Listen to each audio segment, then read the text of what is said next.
O MEC deve ou não autorizar vagas para cursos de medicina? Essa pergunta nós fazemos aqui ao primeiro vice-presidente do Conselho Federal de Medicina, Dr. Giancarlo Cavalcanti, aqui conosco.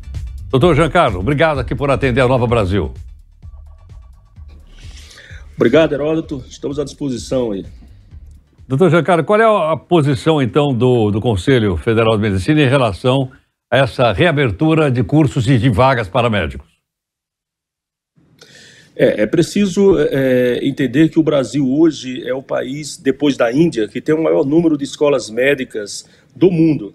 Então, em verdade, nós não temos uma falta de médicos, nós temos uma concentração de médicos nas cidades maiores.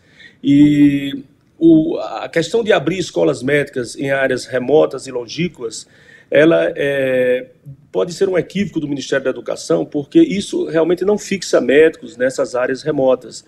É preciso criar condições para fixar médicos nessas áreas. O CFM tem um estudo que mostra que somente a abertura de escolas médicas em áreas remotas, onde há necessidade de médicos, ela não fixa médicos nesses locais. Então, é preciso ter cautela nessas políticas de abertura de novas escolas médicas. Agora, doutor Giancarlo, se existem tantos médicos no país, por que nós temos que trazer médicos de fora do país para o programa chamado Mais Médicos, sendo que não tem quem atenda?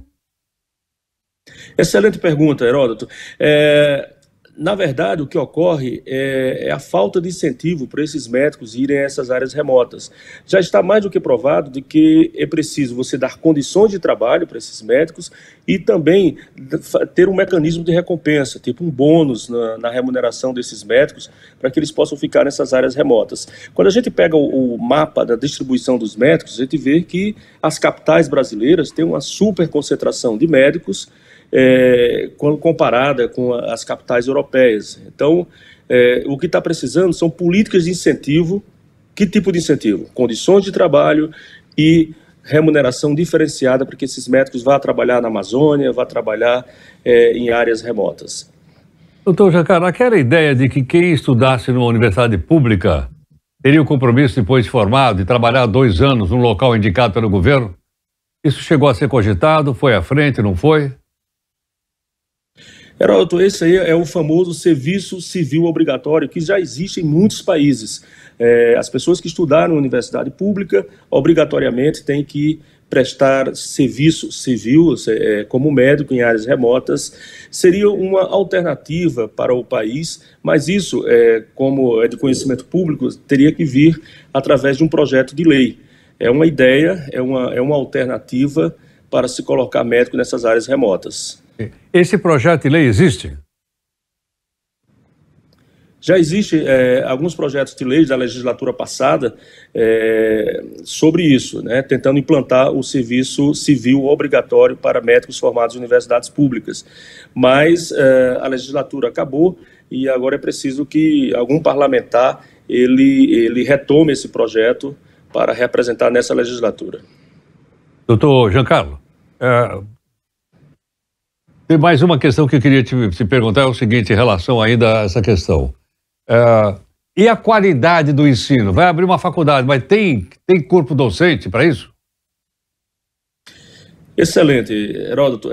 A nossa maior preocupação hoje é a qualidade dos médicos que estão sendo formados no Brasil. Por quê? Porque se abrem universidades sem as mínimas condições. Por exemplo, universidades que não têm hospitais para os alunos aprenderem na prática a conseguir examinar um paciente, a fazer um diagnóstico correto, universidades que não têm um corpo docente qualificado, que não têm professores que foram treinados, capacitados para dar aulas. Então, quando faltam esses elementos na base da formação, nós temos médicos mal formados, sem condições de atender adequadamente a população. E o pior, Heródoto, muitas vezes esses profissionais vão atender a parcela da população mais vulnerável, a parcela mais pobre da população, fazendo uma medicina de baixa qualidade, porque não tiveram uma formação adequada. Perfeitamente. Doutor Giancarlo, muito obrigado por sua gentileza, por atender a Nova Brasil. Muito obrigado, Heródoto. Estamos sempre à disposição da Nova Brasil. Grande abraço. Muito obrigado. Dr. Giancarlo Cavalcanti, primeiro vice-presidente do Conselho Federal de Medicina. Acho que seria interessante a gente conversar com o autor do projeto de prestação de serviços que ele explicou agora. Não é? Que foi apresentado e o cidadão faria uma faculdade pública. Ele ficaria obrigado, depois de 2 anos, de prestar serviço numa comunidade indicada pelo governo. Tem um projeto que ele acabou de explicar, vamos ver que a hora que a gente puder, a gente vai atrás.